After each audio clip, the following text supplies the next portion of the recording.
이슈 칼럼 이어가도록 하겠습니다. 참 좋은 경제연구소 이인철 소장과 함께합니다. 소장님 안녕하세요. 예. 지금 뭐 미국채 얘기가 시장을 누르고 있잖아요. 30년물이 2%대 하회했다는데 이게 처음이라고 얘기 들었고요. 이게 현상에 대해서 이게 어떤 식으로 봐야 되는지 어렵잖아요. 조금 생소한 내용이고 좀 설명을 좀 해주시겠습니까? 아마 지난해부터 단기물인 3개월 국채와 10년물은 역전됐다라는 얘기를 해왔어요. 그쵸, 그러면서 이제 과거에 예를 들어서 그런 일이 발생을 하면 장단기 금리 국채 수익률이 역전이 되면 반드시 침체가 좀 따라오더라라는 얘기는 해왔습니다. 근데 지금 문제가 되고 있는 건 이 3개월물이 아니라 이제 2년물 예. 그리고 이제 10년물조차도 역전됐고 여기다가 30년이라면 굉장히 긴 시간이에요. 그쵸. 30년 국채가 또 사상 처음으로 2%를 깼다라는 건 그러니까 크게 보면 과거에 대한 학습 효과로 분명히 경기 침체가 올 수도 있겠다. 이런 불안감이 투자자들한테 엄습을 하니 그러면 이 시점에서 가장 안전자산이라고 있는 이제 채권의 경우에는 단기물보다 당연히 장기물로 쏠릴 수밖에 없습니다. 그렇죠. 자, 그러다 보니까 원래는 당연히 2년짜리보다 10년짜리의 수익률이 예금도 마찬가지고 채권도 마찬가지입니다만 수익률이 높아야 하지만 그렇죠. 워낙 쏠리다 보니 은행에서는 구태여 높은 이자를 안 줘도 이제 예금이 들어오고 있는 겁니다. 그러다 보니까 지금 이렇게 현상이 나타나고 이게 비단 미국만의 문제가 아니에요. 전 세계 공통적으로 비슷하게 나타나고 있습니다. 시차가 조금 발생하고 있을 뿐. 그래서 이 리세션이라는 것 경제적인 측면에서 경기 침체라는 건 2분기 연속 전기 대비 마이너스 성장을 하는 거예요. 네. 근데 지금 1분기 정도 이제 마이너스 성장을 보인 국가들은 몇몇 있습니다. 근데 미국은 아직 그 정도는 아니에요. 그렇죠. 그럼에도 불구하고 지금 나타나고 있는 지표들이 대부분 이제 좋지 않다라는 것에 때문에 이렇게 지금 증시는 이제 미래를 실적을 좀 선반영한 측면이 있기 때문에 이렇게 과도하게 나타나고 있는데 제가 늘 말씀드렸습니다만 증시는 지난해부터 저는 이제 마지막 불꽃놀이를 하고 있다. 그러면서도 계속 갔어요. 왜 그러냐? 과거에 1978년 이후에 지금처럼 장단기 금리 차가 역전이 되고 5번 정도 위기가 그대로 다 찾아왔는데 그 기간이 있어요. 이런 금리 역전 현상이 발생하고 통상 평균 한 22개월 정도 이후에 경기 침체가 본격적인 2분기 마이너스 성장이 나왔다는 겁니다. 예. 그러니까 지난해 만일 3월물과 10월물을 기준으로 한다면 지금 한 1년 지난 거예요. 그렇죠. 그러니까 앞으로 한 1년 정도 있으면 실제로 미국 경기가 안 좋아질 수 있다는 거예요. 그러니까 사실 이 문제의 발단은 트럼프 대통령이에요. 미중 무역 전쟁을 지난해 3월부터 시작을 했잖아요. 그렇죠. 그동안은 내상은 입었지만 밖으로 표출되지 않았지만 지금은 실물 경제 지표들이 미국과 중국뿐 아니라 유럽도 있고요. 신흥국가는 더 심하고요. 그렇죠. 이런 상황이다 보니까 결자 해지 자기가 해결해야 돼요. 근데도 불구하고 이제 트럼프 대통령은 오히려 연준의 쪽에도 공을 넘기고 있거든요. 그러다 보니까 지금 트럼프 대통령이 좀 조율을 하고 있는 것 같습니다. 일단 중국산 이 3천억 달러 상당의 수입품에 대해서 관세 부과하는 것도 석 달 연기한 것도 이 소비가 중요하거든요. 연말 땡스기빙 데이 이 소비까지 마저 소비 지표까지 꺾인다면 굉장히 위험해질 수 있어요. 제조업 꺾이고 소비 꺾이고 실업률 꺾이면 미국 경기는 꺾입니다. 그러다 보니까 트럼프 대통령이 지금 그 말로는 한 발 물러난 게 아닌데 실질적인 현상은 조금 물러나면서 관망을 하는 모습들이 보여지고 있습니다. 미국발 아래 공포고 지금 1년 중에 가장 큰 폭의 낙폭이 이 거래일 전에 미국이 기록이 됐습니다. 이게 미국이 3% 밀리면 신흥국 얼마나 밀릴지 사실은 저희가 가늠할 수 없을 정도로 미국 시장의 의존도가 큰 건데 어느 정도로 타격이 올지 좀 분석을 해볼까요? 그러니까 나타나고 있는 지구는 굉장히 좋지는 않아요. 왜냐하면 이런 게 학습 효과가 있습니다. 투자자들은 과거에 그랬다 그러면 믿어요. 믿기 때문에 사실 먼저 움직입니다. 툼에도 나올 수 있고. 그래서 툼에도 나타날 수 있고 그리고 근데 문제는 뭐냐? 전 세계 주식시장이 굉장히 그동안 좋았어요. 좋았기 때문에 지금 전 세계 주식 투자자들의 경우에는 지금 손절미한다 하더라도 이득입니다. 근데 우리가 문제죠. 우리는 그동안 그 줄곧 이제 좋지 않은 상황에서 지금 미중 무역 전쟁 여기다가 일본과의 무역 전쟁 또 홍콩의 사태, 중국의 경기 부진, 그다음에 여기다 이제 유럽 문제까지. 아르헨티나 터졌잖아요. 그렇습니다. 이런 악재가 지금 겹치다 보니까 탈출구가 지금 안 보이는 겁니다. 그런데 지금 이런 위기에서 가장 취약한 거는 글로벌 자금 흐름이 어떻게 가느냐. 안전자산 쪽으로 쏠립니다. 그러면 그동안은 신흥국에 있던 돈들이 당연히 선진국 쪽으로 쏠릴 수밖에 빠져나가죠. 없습니다. 그러니까 안전자산인 채권들, 달러화, 엔화, 금값 이것만 강세를 보이고 있는 거예요. 그러니까 원자재까지도 다 팔고 있다는 겁니다. 하물며 석유까지도. 예. 그러다 보니까 아마 신흥시장은 지금 굉장히 불안해요. 아르헨티나 있죠, 브라질 있죠, 터키 있죠. 예. 굉장히 그 유사한 국가들이 지금 불안한 상황이에요. 정쟁까지 겹치고 있어요. 정권까지 바뀌면서 굉장히 이제 이 진보 성향의 과격한 정권들이 나타나면서 포퓰리즘으로 그쵸. 세금 깎아주겠다. 돈이 없는데도 불구하고 굉장히 이런 정책을 펼치고 있어서 예. 이런 기간에 외국인 투자자들은 가장 먼저 돈을 뺍니다. 그러면 과연 우리가 문제인데 우리는 사실 이 건전성 면에서는 그다지 위험한 단계는 아니에요. 충분히 4천억 달러 상당의 과거압이 계약하면 단단한데 단단하죠. 문제는 지금처럼 위안화가 이제 7위안이 깨지니까 같이 움직인다는 거예요. 덩달아서 위험자산으로 분류돼서 중국 위안화처럼 급등락을 보이게 되면 아무리 외국인들이 주식에서 이득을 낸다 하더라도 환차손이 발생합니다. 예. 그 때문에 빼는 거예요. 우리나라의 경기회복 시기에 가장 먼저 수익을 가져다 줄 종목들이 우리나라 기술주인 건 맞지만 예. 경기가 후퇴하는 기에 가장 먼저 빼는 것도 기술주입니다. 그러다 보니 이제 아마 이런 신흥국에 미치는 타격이 전반적으로 크다 하더라도 우리는 굉장히 후순위지만 그런 자금의 흐름 측면에 있어서 원달러 원율이 3년 5개월 만에 1220선 갔다가 갑자기 깨버렸어요. 또 내려오고 네. 이런 급등락, 변동성이 크다라는 게 문제입니다. 한마디로 주식시장에서 열심히 수익을 내도 환율 부분에서 이게 어느 정도의 감액이 돼버리면은 노동 가치가 떨어진다라고 외국인들이 볼 수 있다라는 거죠.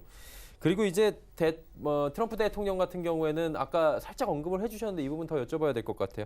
연준 쪽을 뭐 계속 의지를 하는 거잖아요. 너희들이 금리 내리면 돼라고 얘기하는 건데. 맞습니다. 이게 사실 문제의 단초는 미중 무역 전쟁이 지금 2년 가까이 되면서 당사국뿐만이 아니라 전 세계 교역량을 감소시키고 예, 있거든요. 그쵸. 그러다 보니까 각 세계 모두가 다 보호무역주의입니다. 야 지금 너 금리 내려 나도 내릴 거야. 너 죽고 나 살자예요.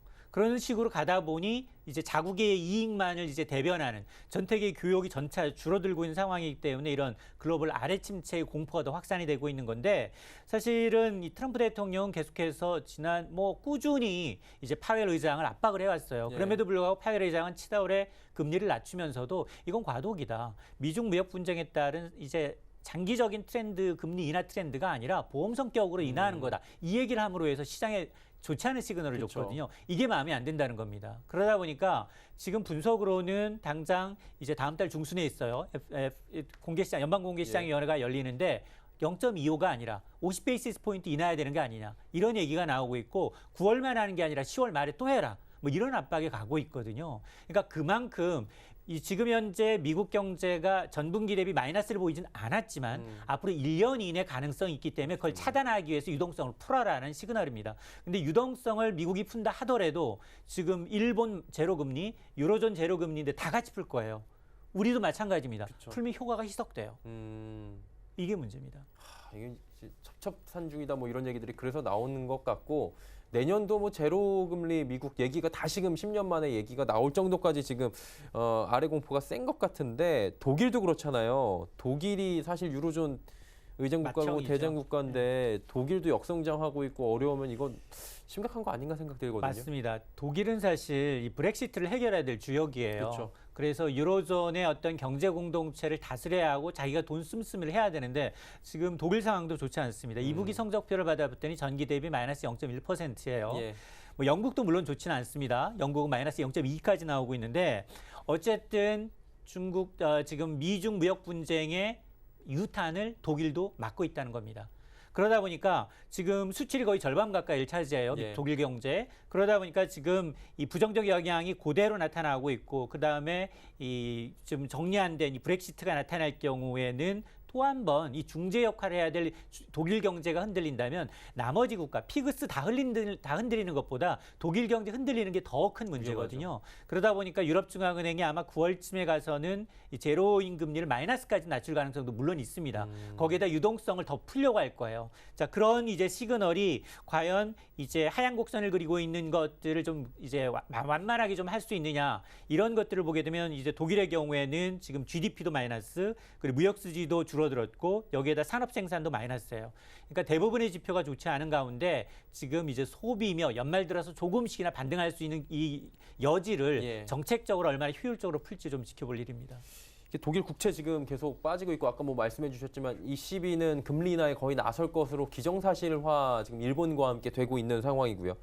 미중 간의 무역 분쟁의 유탄을 막고 있다라고 언급을 살짝 해주셨는데 이 부분이 조금 더 들어가 보면 개인적으로는 어떻게 보세요? 그 부분이 맞다는 분석인지. 근데 이렇게 미중 무역 분쟁의 이제 유탄을 물론 지금 현재 가장 빨리 나타나고 있는 게 독일, 뭐 그리고 영국.